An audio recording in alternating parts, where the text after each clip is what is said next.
Hello, how is everybody doing? It is week 2, so this means the second edition of Compas on the Beat, Reactions with the Compas, Overreaction Lunes, as we call it. I'm Fernando Ramirez. I cover the Chargers for the Sporting Tribune. With me, as always, my co-host, my tag team partner, Gilberto Manzano. He covers the NFL for Sports Illustrated. What's up, bro? What's up, Fernando? I feel like a whole lot went down in week 2 of the NFL season.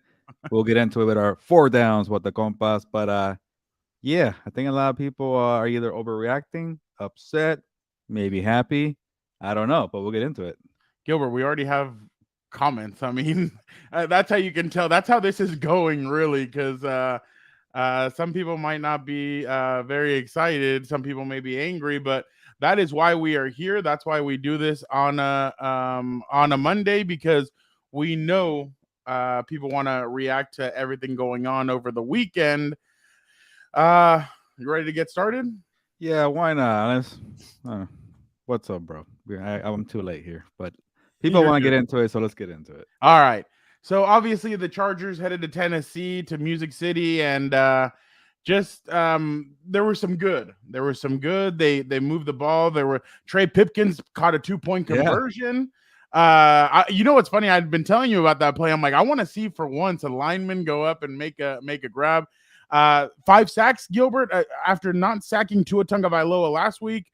The Chargers end up sacking the quarterback, Ryan Tannehill 5 times. Joey Bosa in a limited role. He only played, I think, like 15 to 20 snaps, and he had 2 sacks. But then obviously, what's been going on, what happened against Miami happened on Sunday. The Chargers had several opportunities to score at the end of the game to put the game away. They couldn't do it.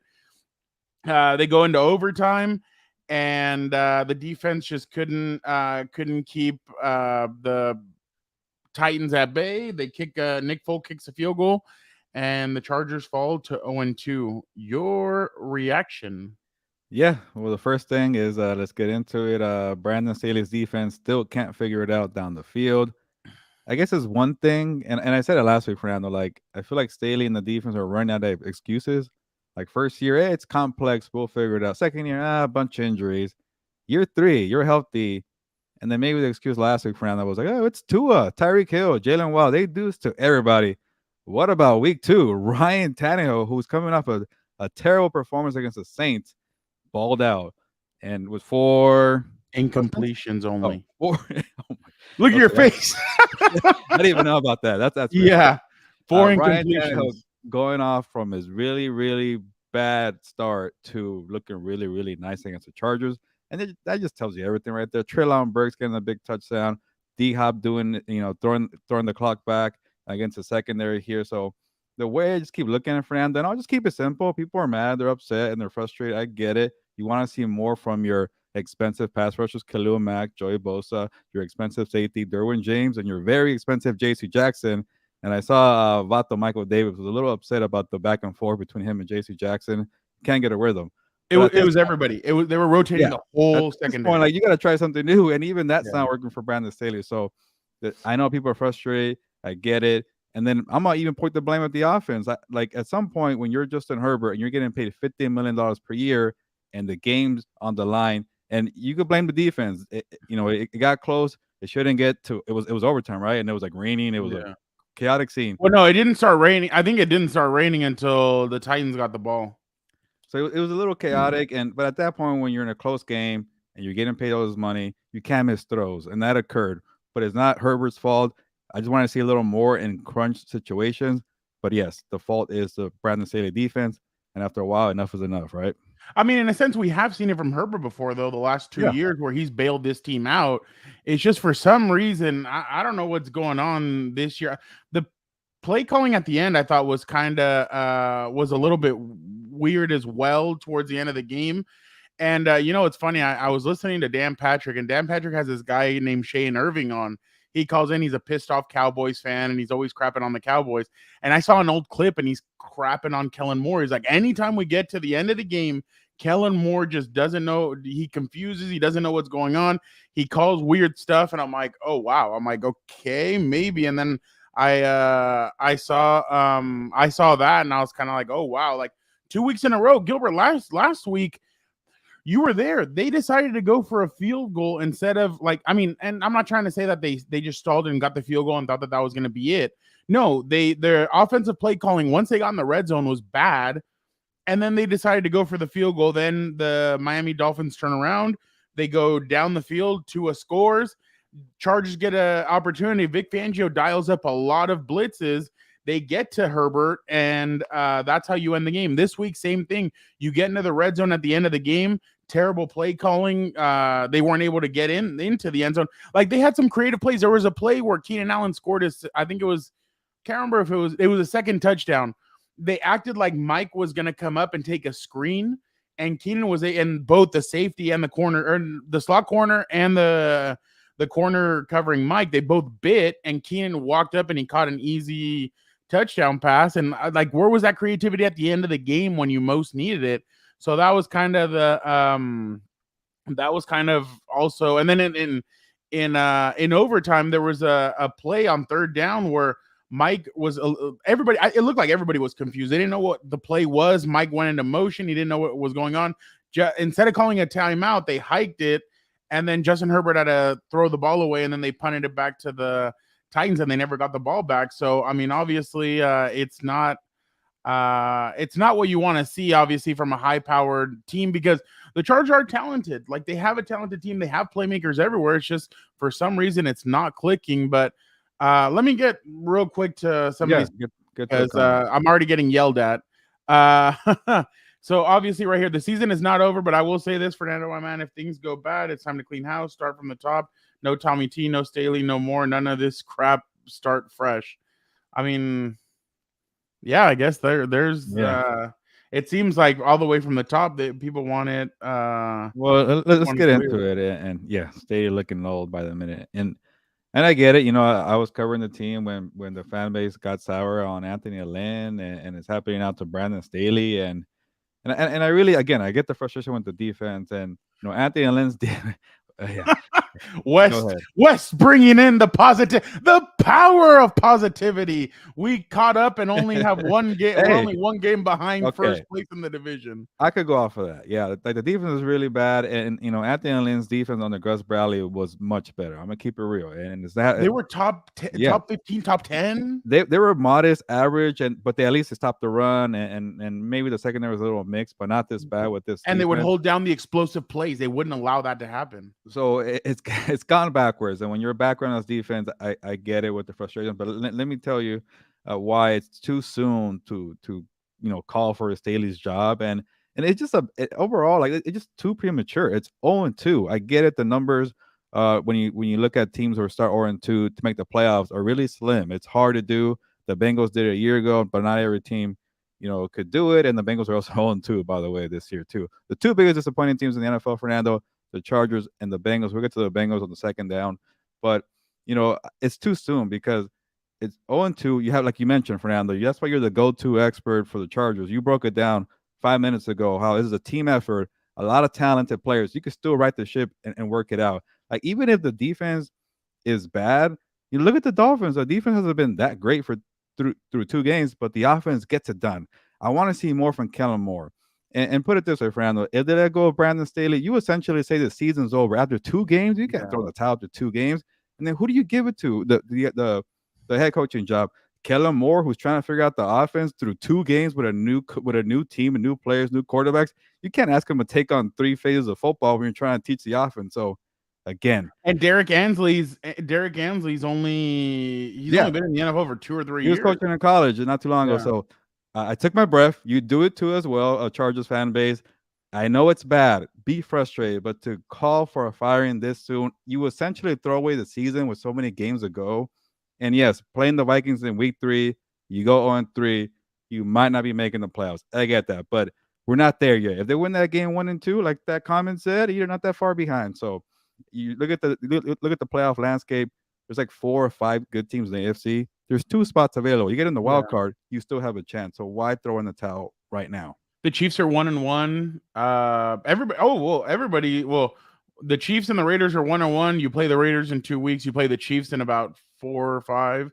The Broncos are 0-2. They possibly could fall to 0-3 this weekend with Oh, they play somebody. I just can't remember who it is. I can't The remember. last weekend or But the weekend ahead? The no, weekend this ahead. this weekend coming I up, forgot. this next weekend they have a tough game. But Yeah. yeah, last weekend Eric Bieniemy did a number on that Broncos Yeah. defense. Um, But that's a good point. Like the Raiders and Broncos are not gonna really hang around. I'm sure of that. And the Chiefs are 1-1, so it's not the end of the world here. but I'll tell you why I think how this could change on the offensive side. On the defensive, vaya con Dios. Hey guys, who do you think? Oh, would you think Staley should have called a timeout, seeing the confusion on the last down? I actually do. I thought Staley should have called a timeout, kind of relaxed everybody, and then kind of maybe let everybody come out. But it was such a bang play. Like, I mean, you know how that stuff goes. It's tough. But yeah, somebody should have called a timeout, because that was not a good sequence. But I think on the when we're talking about the offensive side of the football, I'm not going to make the excuse of missing Austin Eckler, because Yeah. obviously, I mean, you should be able to win regardless. My point is, why are you not using Josh Palmer, Quentin Johnston? Last year, Herbert spoke about it that he missed Jalen Guyton. Why? Because Jalen Guyton has speed. He can take the top off the defense. Yesterday, Darius Davis took more snaps than Wow. Quentin Johnston. Why? What? Then What? What? why use a first round pick then if you're so worried about the speed? Like I don't get it. Like Quentin Johnston, I don't know what it is, but like Dan yesterday was like, "Oh, there we go, curl route. Oh, there we go, curl route." He's like, "That's all they're bringing him in for." And it's like, like if he can take the top off the defense, why aren't you bringing him in to try and help with that? And it just baffles me at times that they're not using neither one of these guys has established themselves in the first two games. Gerald Everett, I thought, had a really good game against the Jags. He had over 100 yards. They haven't really used him all that much. He had that one good play, that good catch right before halftime where he just bullied 4 or 5 different Titans. But it just kind of feels like they're going Keenan, Mike, and whoever the running back is, and it's kind of like, why don't you start integrating more weapons? Why don't you start using? I'm not saying don't use Keenan and Mike. The dude's almost had 200 yards combined and 2 touchdowns. So I'm not saying that, but I'm saying integrate more guys. The offensive line has been up and down. I thought they've been better, obviously, but at key situations, they allow sacks. Yesterday at the end of that game, they allowed a Harold Landry got to Herbert, and it's like, on the defensive side of the football, I just don't know what you like. I don't know what has to change in that. And that, I guess that's why everybody's so confused about it too, because they're like, well, what can change? Like, what can you do? And they say practice. It's going to be by practice. Practice, like, I just don't know if you can fix everything this quickly. And I mean, you've seen the moments you've seen the moments from Staley. I mean, last year against the Dolphins, they were able to do some good things against That them. was one good month of defensive football. What happened? Exactly. So that's what I don't get. Like, I don't get if is JC Jackson the reason why your defense can't play well? Like, then why did you bring him in? Like, I just don't understand. And then obviously, I never trust Bill Belichick free agents just because I've always seen that wherever they go, they're not the same kind of player.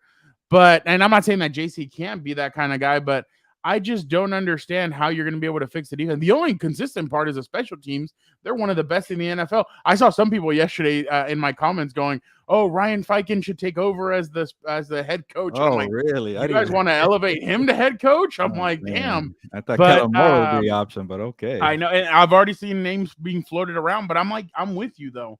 Why? Like, you're not gonna. The Spanos family is not gonna fire them. I've been around this team for a long time. They're not gonna fire these guys. They're not gonna fire Staley. They'll maybe do it after the season, depending on how this ends. But they won't do it. I'd be very surprised. That's not even a given because, as you know, well, that most of any other person, they usually go 4 years for the coaching tenures, right? Yeah. No, but we'll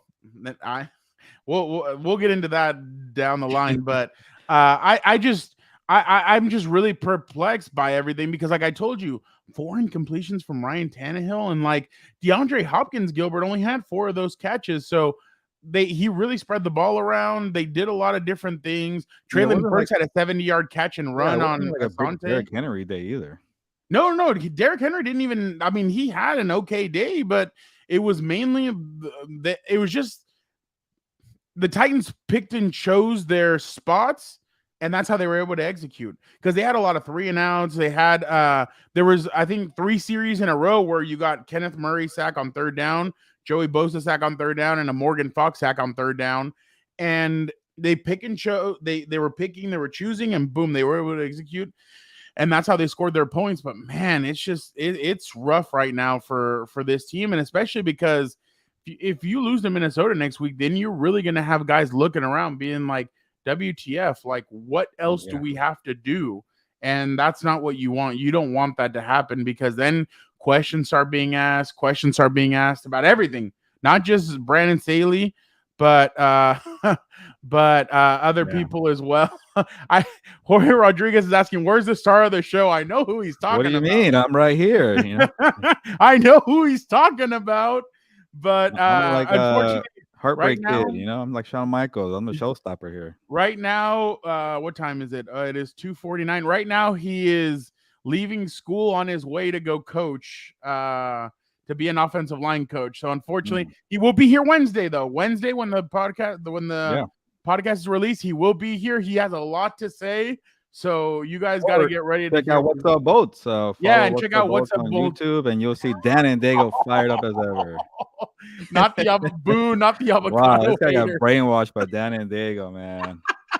You know, I'm gonna get back in the comments and say Dan Dago's terrible. Fernando, find a new co-host. You know, I'm the guy. Oh, that'd be. I couldn't do. I couldn't find anybody better than Dan. Quick, more comments because we actually have to get to other games. And I'll say this to let people get in the comments. Vent. We want you guys to vent. If you're a big Chargers fan, you're frustrated or you're being positive or negative, get in the comments. We'll show it. But we gotta get to the other games.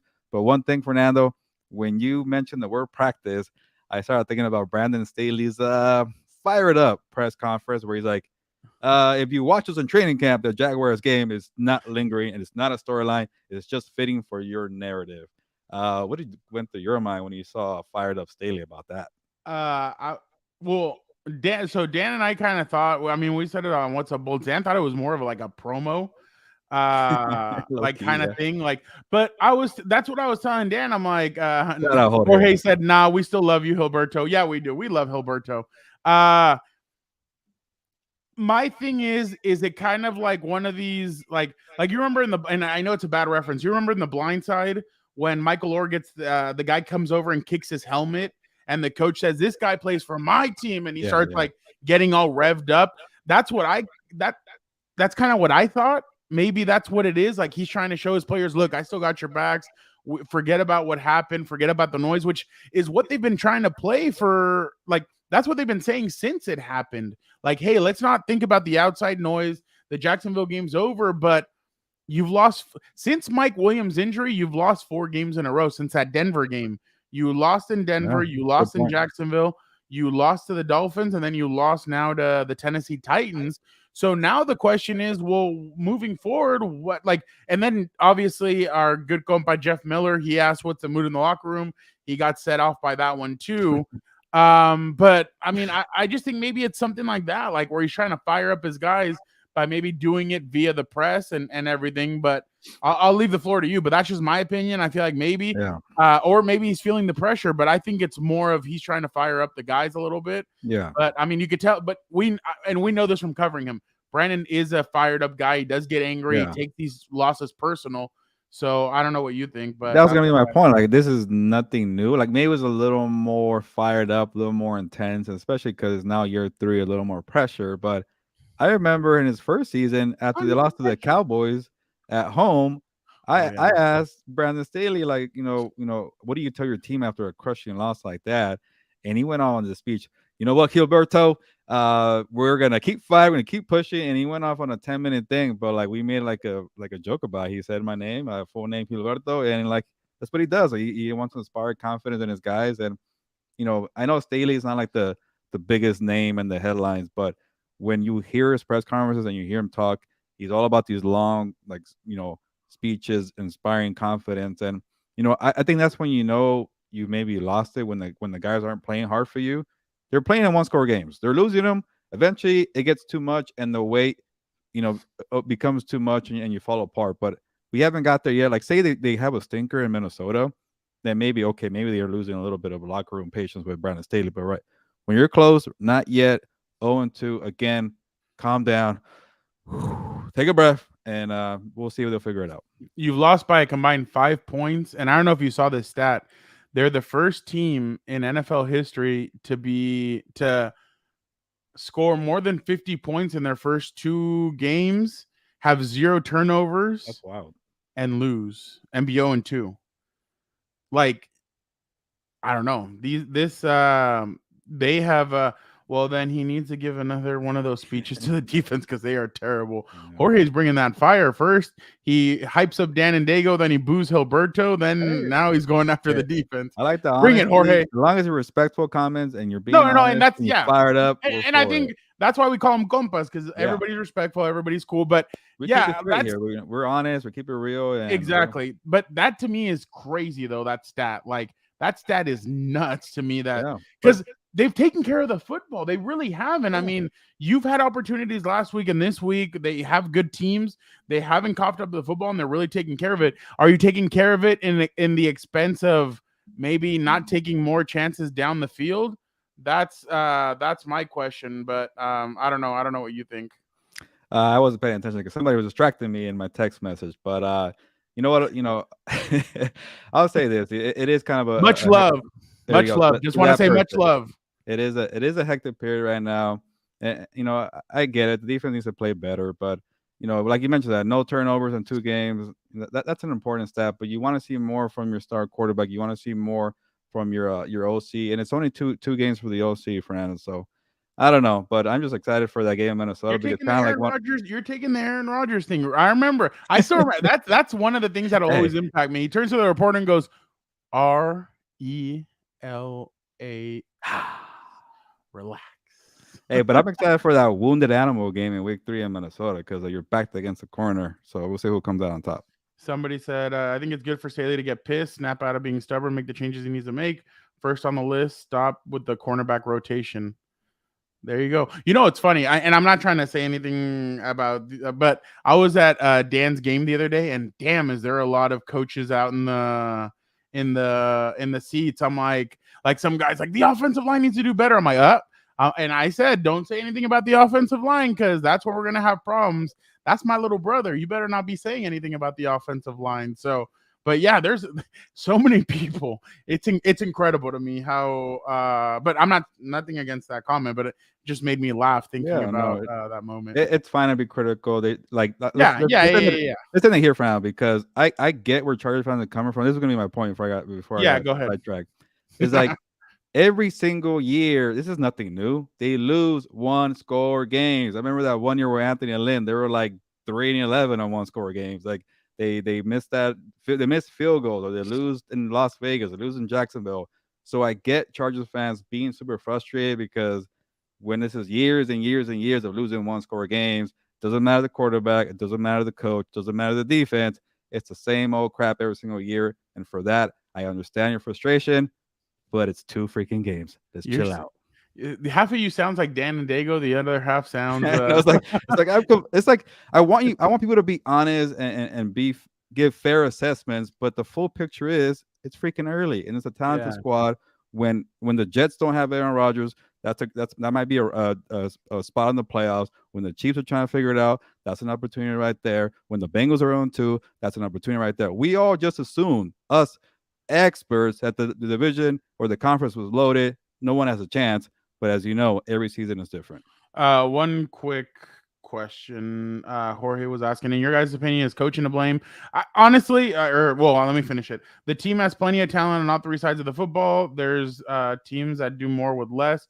Who's to blame, or is it too early to tell? I think Jorge is talking about my pick for the NFC South winners, the Tampa Bay Buccaneers, who are 2-0 with Baker Mayfield. Yeah, good call about you. No, it's still early. I think about you all the time, Fernando, but it's still early. But I mean, I think it's a combination of everything, Gilbert. I mean, you can't just really point out one thing. I mean, yeah, we want to blame the coaching and everything, but I really think that it also rests on the players to step up and do their thing. I mean, like you said, Jorge, there's a lot of talent on this team.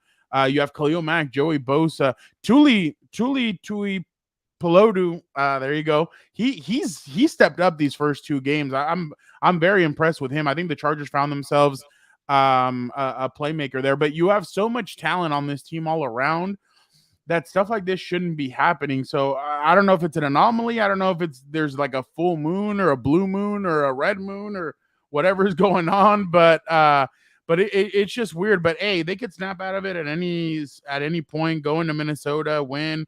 Like somebody was asking me earlier, I jumped on a show or whatever, and they were like, oh, in a couple of weeks they play the Chiefs. I'm like, yeah, they'll probably win that game. Like they'll probably go into Kansas City, beat Kansas City. Then everybody's gonna be like, okay, who the hell are you? Like, what team are you? And everybody's gonna be very confused.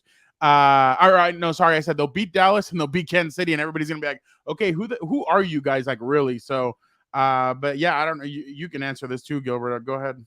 In your guys' opinion, is coaching the blame? You already read this one, right? Okay. Yeah.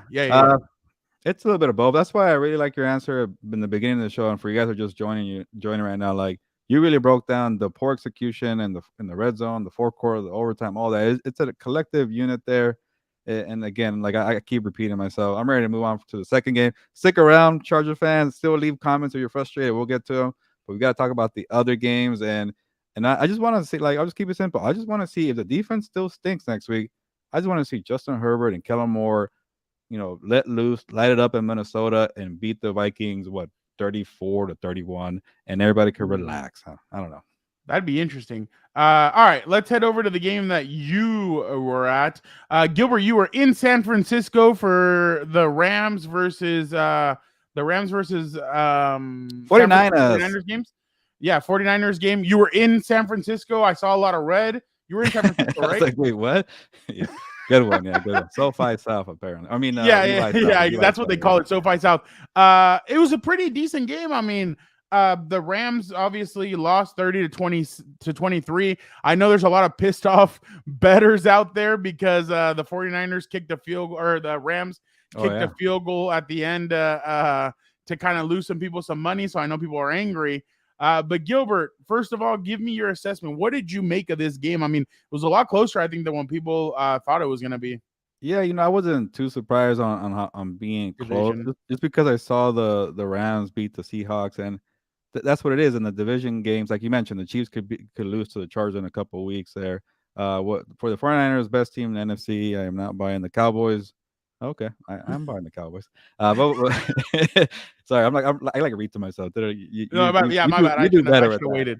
But I feel like the 49ers were unsure about what they're going to see with the Rams, and I'll put it this way because I got to talk to Ufanga and Armstead in the 49ers locker room, and I'm like, hey, like, was it tough to get a beat on the Rams because they have so many new players? There's no Cooper Kupp, but they do have this young stud in Puka Nacua. He's like, actually, yeah, we couldn't get through their quick game. We couldn't figure out the routes they're going to do. Like Tutu Atwell also is kind of a known. They're all stepping up. And when you have sorry, Charger fans, when you have a good coach like Sean McVay, and that usually gives you a chance. You scheme it up and you get guys in right places, even though the talent is not the same like the 49ers. But when you're playing ball control, you got to be perfect. And when also you need break. You need lucky breaks. When Brock Purdy was missing throws down the field, it created an opening, but after a while, if you're not, scoring or you're turning the ball over like Stafford did a couple of times, then the 49ers are going to wake up. Fred Warner got that sack, and eventually things got back to normal. So it was just kind of a game where it's competitive, divisional rivals, but at the end, who has a better roster? The 49ers, and they won. Was it 30-23? Did Brock Purdy impress you? A little bit, but I don't want to make excuses for the guy, but it was his first time playing Aaron Donald and playing Raheem Morris in the Rams defense. So maybe that was confusing for him to kind of figure out this new look. And he overthrew Brandon Ayuk. He overthrew Deebo Samuel. And he would have completed those. So Fernando, we wouldn't be talking about a close game here. Would have been 20-7 at halftime or whatever, 27, whatever the heck it was. But, credit to Kyle Shanahan, by the way. At the end of the first half, they got risky. It was like 3 seconds on the clock. They threw the ball to try to get a touchdown. Brock Purdy threw it away quickly. The next play, he ran it in, and boom, they're tied at halftime. So that's the thing about the 49ers, the luxury that Brock Purdy has. Even with a couple of misses like that, you got a good defense to rely on. You got Deebo and CMC, so that's kind of the good life for him. Hey, I 100% agree with that. I'm going to be honest. I'm really impressed so far with what Sean McVay's done at the beginning. I mean, I know they're only 1-1, but Puka Nakua. I mean, we all know, you have told me about him. You're like, hey, this guy made DJ jump out of his seat. Daniel Jeremiah during NFL Network or during the draft in NFL Network, he was talking about him, and I was like, oh, okay. And you see it, and I mean, the guy has a lot of catches. Most catches, I think, in their first 2 games as a rookie. So, and already by 3 games too, because Bolden has a record for 23 catches and oh Puka wow, has 25. he had 15 yesterday. So, can you imagine when Cooper Kupp comes back, if when, and they kind of have that combination with Tutu out? Well, they could be a lot better than what people think. I'm just not ready to buy them as a Wild card? contender for the playoffs Mhm. because I don't think their defense is all that good. So, but I mean, you saw it yesterday. Brock Purdy, everybody runs the football. Christian McCaffrey, Deebo Samuel, Brock Purdy, all 3 of them had touchdowns. And that's the thing about Brock Purdy. You just don't lose the game. And that's the thing about him. He's not going to lose you the game. I don't know if he'll win you the game, but he's not going to mess it up. He's going to be stout. I was surprised that yesterday was the first time. Was it the first time in NFL history that a first overall pick faces Yeah, the last Mr. pick in the Irrelevant? draft. Yeah. Yeah, that is pretty crazy to see. But I was definitely I was really impressed by. I mean, I'm impressed by the 49ers all the time just because they have so many playmakers on the team. When you were in the locker room, did you hear a voice and turn around and go Joey? And it was actually Nick Bosa, or no? I was actually standing like a creep, listening to Nick Bosa and Trent Williams discuss the game. It was pretty fascinating to hear those two I'd love to sit with those studs just going at it, talking about like, oh, what did you see? What did you see here? So that was pretty cool. And Fernando, like the 49ers are How so big is low. Trent Williams? Oh, he's a massive dude, man. He, he's like a bodyguard. Like I should stay away from these guys. But the cool thing or the funny thing, well, not cool for reporters. I wanted to go in the locker room early to get some one-on-ones, and they have so many freaking star players in the 49ers locker room that every single star player goes to the freaking podium. So I'm like, hey, Debo, can you talk? Oh, I'm going to the podium. Hey, Fred Warner, like I'm going to the podium. Hey, George Kittle. I was like, oh man, who's not going to the podium on this team? But luckily they had some other players who were willing to talk to me. So that's a good life over there in San Francisco, man, because everybody's happy. They're 2-0, and everybody's making money. Well, besides Brock Purdy, maybe one day. But that's the beauty about playing on a rookie contract for a team so loaded. And I won't even knock them for being close with the Rams. Divisional games, man. They're gonna Yeah. be close. And but yeah, they handle business. Did you see our compa Cam? I did. Yeah, I saw him walking by, and he was asking for directions. Even though I've been there many times, I'm like, I don't even know where the 49ers locker room is, man. I'm learning myself. Was it different from the away for the Chargers too? Yeah, so you know how okay, I'm trying. Okay, so You it come was a out of the Rams. elevator. Yeah, so it's a Rams home game. Rams locker room is to the right, so Oh, visiting will be to the left. So Chargers home game will be to the left, and visiting will be to the right. So I had to remember that reverse order. impressive. Very impressive. You think the 49ers are legit? You see it that way? Yeah, I really like the Cowboys, but I still think the 49ers are number one, but I shouldn't give anything away because we have on our Wednesday show the power poll from the Compas. There you go. Ready? Yeah, let's go to the next one. The next one, the Cincinnati Bengals start off 0-2 as the Baltimore Ravens beat them. Baltimore Ravens and the Cincinnati Bengals. That was 27-24. It seemed like Joe Burrow kind of turned it on in the second half a little bit, kind of woke up, but they're still, I mean, he looks a little timid. I know I don't want to say he re-aggravated his injury, but they said that he was kind of feeling it at the end of the Yeah, game. I think that's So what I think they said it was. He oh, it was a injured the calf. re-aggravation. Yeah, I thought he came back a little bit too soon. He's looked timid these first 2 weeks. So now go take the time that you need. Hopefully these guys can survive, but 0-2 is already a hole. Odell Beckham Jr. also sustained an injury, yeah, but that's tough. yeah. But Lamar, I mean, 24-33, 237, 2 touchdowns. Nelson Aguilar was the heavy hitter, 5 catches, 63 yards, a touchdown. I swear, I turned to Dan and I'm like, Nelson Aguilar's on this team. Like the last time I remember, he was on the Patriots. That's the same thing I thought. Yeah. Yeah, I was completely surprised. So is this more about the Baltimore Ravens being 2-0 or more about the Bengals being 0-2, Gilbert? You know what? I want to give the Ravens some credit. I'm gonna give myself some credit, and then I'm gonna give myself some negativity. I picked the Ravens to make the playoffs, but you know who I picked for the division? The Bengals and the Super Bowl, by the way. So that's not looking good with the Bengals. But I had good feelings Hey, about I the picked the Ravens. Jets. Yeah, you picked the Jets. I'm sorry, but you get a little excuse there because no Aaron Well, Rodgers. hey, the Tom Brady deal isn't finalized yet for him to be a minority owner of the Raiders.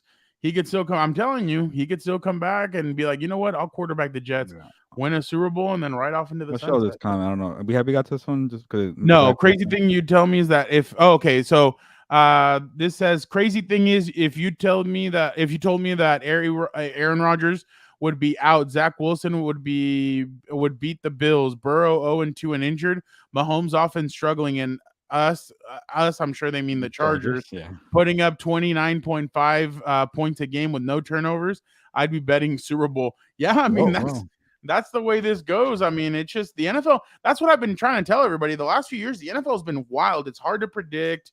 You really can't. You really don't know what's going to happen. But yeah, I completely agree with you. I mean, it's wild to think that the Bengals are 0-2, especially because they have so much talent. You have probably the best trio of receivers in the NFL, and you just can't get it clicking. Jamar Chase yesterday was wasn't good. 5 catches for 31 yards. Do you have him on fantasy? You sound like you have him on I fantasy. don't, but I saw a lot of people complain about it for fantasy purposes. Yeah. Oh, okay, there you go. But go ahead. My bad. Yeah, I know last week they played the Texans, the Ravens, that is, and I saw glimpses of Lamar Jackson being patient with Tom Munkin's aerial attack, and I think I brought this up to you, friend. I'm like, at one point, do they not like this feeling of being more pass heavy and revert to their old ways of running the football? And they haven't done that, and I kind of like that because that's the way you could win in today's game. And I always like Lamar Jackson. I think he's underrated as a passer, and I yesterday was a perfect blueprint. They built the lead with the passing attack. Zay Flowers, Nelson Aguilar, Lamar Jackson was 72% in completion rate for his passes, and they got up to 10 points. And that I have concerns about the defense depth wise. They have like maybe 3 guys who are talented. Roquan Smith, your former guy, Kyle Hamilton, and like kind of like it's thin. But they did their job for 3 quarters. And when they built that lead, Fernando, you know what they did? Went back to the old school way, smash mouth football, running the football 6 consecutive times to close the game. So they do that, throw the ball early, build a lead, and then run the football at the end. They're the best team doing that. It might be something right there for a formula to be a legit Super Bowl contender. I'm not going there just yet, but I like what I've seen for 2 games. Well, I mean, the thing is too that you're not just saying, "Hey, Lamar, go win us a game." Like you have receivers now. The J.K. Dobbins one just hurts a little bit because J.K. Dobbins he's a good back and he's done a lot of good work. But it's funny because I was watching the game with Dan and Dago, and they're like, "Oh, Lamar Jackson runs it in." And he's like, "There's Walter Payton, Fernando." He's like, "There he goes." And that ain't bad, okay? but yeah, you're right. Lamar has kind of settled down a little bit. The one thing I do want to see is I do want to see him maybe like when that crunch situation happens where they're facing a good defense and all that. But no, there's no complaints I have about Lamar the way he started 2-0. There's been questions about him because the last 2 years his season has ended due to injury. So I think so far he's answered them. Can he stay healthy the rest of the season? We'll see. I know he takes a lot of hits, man. That's the one thing I don't like is that he takes a lot of hits. But if he can sustain this moving forward, like you said, I don't see why they can't win this division. I mean, if you look at it, the Browns and the Steelers playing a little bit. But I mean, I don't see the Steelers as a contender. I know everybody wanted to pick them at the beginning. I think last week, I don't think last week was an anomaly. I think that's really because Deontay Johnson just went on the IR. I think they're going to struggle without him. Cleveland, I'm still not sold on. I know they have a good team, but I'm still not sold on them 100%. I think this is going to be Baltimore's division to lose. I still don't count out Cincinnati, though. I don't count them out. I know they're going to be there at the end. But for right now, Baltimore needs to take advantage. They need to try and gain this lead. But as of right now, it looks good for them as being at top of the NFC North. All right. Ready? Fourth down. Critical 4th down here. 4th and Staley. No. Chiefs. That was so 2020 or the 21. I know. 2021. Yeah. The Chiefs and the Jaguars. I thought this game was going to be a lot different, Gilbert. I was very surprised, but I agreed with something that you wrote yesterday. the Chiefs defense may be for real. They are clamping down. I know that they struggled a little bit with Detroit, but that's just because they were gassed at one point. I think they didn't have Chris Jones. Now they're gonna have Chris Jones. The defense looks formidable. They're rushing the passer. Their corners or safeties are doing well. I thought the Jaguars really missed a big opportunity. I think they were in the red zone 6 times, and they couldn't come away with any points. Like, that's not good. And I know a lot of people were like, oh, Jags may make the AFC Championship. As of right now, the Jags team that I saw yesterday, I'm not too sure about them because their defense was okay, but their offense was just abysmal. Like, let me read some of these stats. Trevor Lawrence, 22 of 41, 216. ETN, 12 carries, 40 yards. Kirk was the only bright spot. He had 11 catches for 110 yards. Dang, okay, so without Kirk, Trevor Lawrence, that was 11 receptions. So Trevor Lawrence would have been 11 of 30, 116 yards. Oh, that's ugly. So yeah, I don't know what you think, but I know this is more about the Chiefs. I know the Chiefs offense struggled, but man, their defense is here and they played hard. Yeah, I wonder if Chris Jones would consider holding out again because his presence makes a big difference with or without. Yeah. Like you mentioned, the Lions game, they needed him, and then when he Yeah. was playing with the Jaguars, man, that guy was a monster. And I know he plays in the middle, so it's not as easy to tell like the edge rushers, but when he's playing, you could tell. And I'm sure Dan and Diego will like that. Shout out to the Hogs. I was gonna make a noise, but it was gonna be a dog noise. That's not a hog. Hey, Juwan Taylor got benched. Yeah, that was wild. When I saw that, I'm like, is that real? Am I seeing like some? He had like 5 or 6, and there were some that they didn't call because I was watching that game as I was watching the Charger game, and Dan got up and I have a TV right here and I have another one right here. He's like, his head is behind the center's ass. His head is behind the center's ass. Dude, he's like, he might as well should stick it up there too. And I just started laughing. I'm like, oh my god. I wonder how many times the Jaguars were like before the game, hey, we know that MF over there. He always does that. You better check out. You saw he it did it for week. us. We didn't care, but now he's doing it against us. You better get him. Yeah, exactly. And so that was wild that he actually got benched for that. So and they spent money on him. We'll see what they do. 5 years, 80, I think. Yeah, it was a good chunk of change there. So maybe Orlando Brown Jr. is laughing somewhere, but they're 0-2 in the Bengals. But I guess I'm a little kind of concerned about the offense because maybe the wide receiver thing is a bigger problem than I thought. I thought once Kelsey comes back, they'll be fine. But maybe because Kelsey had this first game back, they're a little rusty there and getting everybody else involved. We'll see about that. But the defense is legit and the rich get richer there. So if they get this, like every year, it feels like they've been a consistent defense, but maybe this year feels like a legit top defense. We'll see because when you do that to Trevor Lawrence, maybe it was a one bad game. But when you're supposed to be a top quarterback in the league, and Trevor Lawrence, he hasn't got paid yet, but he plays like he's going to be a baller. Calvin Ridley, Christian Kirk. Every time you say Kirk Fernando, I keep thinking about the cat, one-eyed cat Kirk. We'll see how he does in the standings for Tuesday or Wednesday. But I wanted to see more from the Jaguars. I thought it was going to be a shootout. I'm not surprised about the Chiefs winning. I'm just surprised about the performance, both sides offensively. It was a clunky game. I found myself watching more of the Colts game because I like to watch Anthony Richardson. He is must-watch TV. And he went out with that injury. Yeah, and then that sucked. So I was forced to watch the Minshew Mania.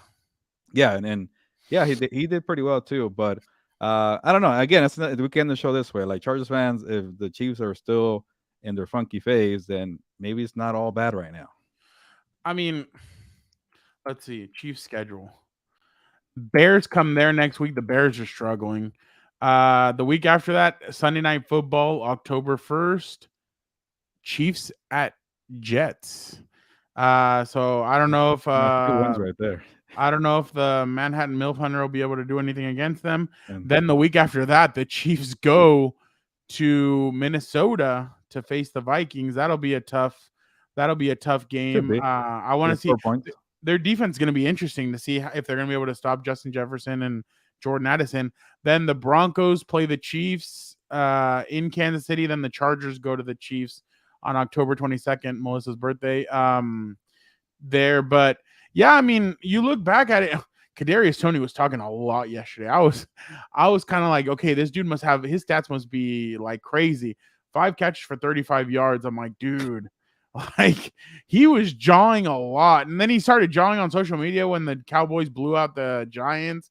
I'm like, Yeah, dude, this he ain't probably had working. a few tweets ready to go for the Cardinals Oh yeah, game, and then the oh Giants came back. Like, oh, let me delete them. yeah. I completely, I could see that dude doing that. But then you look at, by the way, Gilbert, people were talking crap about your boy when I said as soon as Joe Burrow signs his contract, who's next? Oh yeah, you got it right. Yeah, Mahomes. that's my homies. People were like, "Oh, this, that, blah, blah, blah, blah." Mahomes signed a new contract extension, so there you go. That now the quarterback market is reset. Now it starts over, and now new deals will happen. But the quarterback market was reset. He was about to be the ninth quarterback, the ninth best quarterback being paid, so they had to redo it to get him paid. I'm sure Brittany Mahomes is very excited about that. So, Yeah, but yeah, going back more to money him, up front, so you have to wait until 2028 or 29. it's a It's lot of coming money. sooner. Sky Moore, 3 catches, 70 yards, 1 touchdown, 54-yard was his long. Watson, 3 catches, 3 catches, 62. Travis Kelce, 4 for 26 and a touchdown. That's what I think it's gonna be. I think it's gonna be more spread the football around. Oh, here we go. Quick comment. They have to protect AR, especially as he is a way better passer than expected. I completely agree with that. They need to protect Anthony Richardson a lot better. But the thing is, too, he takes off. I mean, he's impressive Yeah, as a runner. He that's what takes makes him off and he special throws and those tough to touchdowns. defend. The running aspect, though, it's a tough Yeah. balance. No, yeah, and you can't take it. It's like Lamar Jackson. You can't take away that running aspect. Like you kind of need that to help. But going back to the Mahomes, I think that's what it's going to be, Gilbert. I think moving forward, and that's what I told you that impressed me about Mahomes last year, 2 years ago, 3 years ago. What was it? Tyreek Hill, Travis Kelce, boom, boom, boom, boom, boom, move up the field. Here, at times you would pass it to other guys, but now it's I'm going to spread the football around. I'm going to try and get everybody. That's how we're going to win football games. That's how the way I see them winning football games. But I wouldn't be surprised if halfway through, right before the trade deadline, they trade for a receiver. Won't be Mike Evans, though, because the Tampa Bay Buccaneers are 2-0. And Baker Mayfield is good. Did you see his stats on third down? No, what was it? Okay, let me get them for you. But you keep on. He has no turnovers, and so that's been very, very impressive. And by the way, Fernando, I actually fantasy football conversation nobody cares about, but in one of my leagues, I saw Mike Evans going to like the 12th round. Nobody wanted the guy because he's older, playing with Baker Mayfield, and Mike Evans is balling out. But so shout out to you. We'll see how the Saints do tonight against the Panthers for Monday Night Football.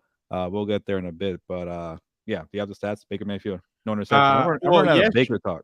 Yesterday on third down, he was 12 for 13, 141 yards, a touchdown, and 6 conversions. That's pretty good, as people say when it comes to third down. The Bucks went 0 for 41 on third and 11 plus last season, and had two conversions yesterday. Wow! So both of them were throws of Mike Evans.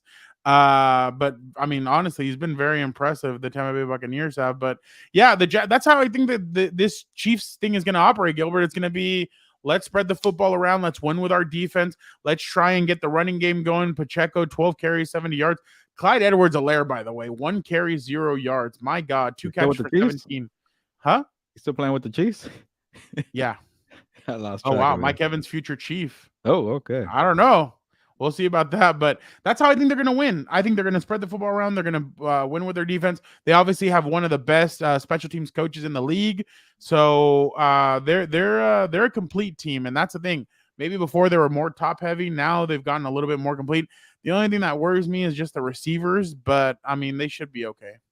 Yeah, we'll see. As we mentioned, it's going to be a long season. Some things never change, but the Chiefs do look a little sluggish to start the season. Yeah, I completely agree. We appreciate you guys so much for checking out another Overreaction Lunes with the Compas.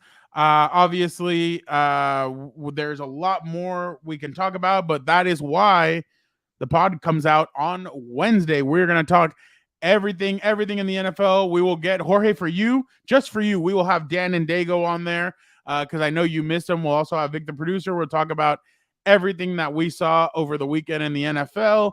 Obviously, we'll break down also the Monday Night Football games because there is a lot. There's 2 games, Gilbert. It clashes with Monday Night Raw, but the good thing is I have 2 TVs, and with those 2 TVs, that means that I can watch different stuff all over.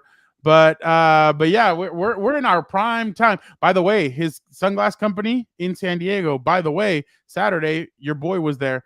By the way, I got on the list to get some of his shades because Oh, you I'm all did? about. Oh yeah, I I got was on that thinking list. about it too, actually. Huh? I was thinking about getting some too. Yeah, no, yeah. If you want, I mean, I can pick some up for you Okay, when the okay. lady. Yeah, you know Dion pretty close, so Yeah. Oh well, yeah. yeah. You know But what's funny? I thought about when you talked about Dan and Dago. He wears shades also for his promos. So I put them on, then I'm like, oh wait, it's also perfect for oh, I thought you Dion. did because of prime time. So I was like, That oh, too, but it's I'll, perfect. Yeah. I'll put them on too because of prime time. But obviously, we appreciate that. Right now, keep up the amazing work. Thank you so much. We appreciate it. And with that, obviously, thank you guys again for joining us. We had a really good group today. I mean, we're gonna keep on doing this every single Monday. Overreaction Lunes with the Compas. We'll break down our 4 downs, the 4 games that we saw over the weekend. But again, we appreciate you guys so much. Don't forget Wednesday, the new pod drops. Don't forget to like, comment, subscribe. If you guys have any questions, you guys can drop them in the comments below, or you guys can put them anywhere or any other video. We will see them. We'll put them on the show and we'll try and answer them. But we appreciate you guys so much. Have a great rest of your day. And Monday Night Football starts in about an hour. So Yeah. make sure 2 you games. guys check that out. 2 games, 2 for 1. So we appreciate you guys so much. Have a good rest of your day.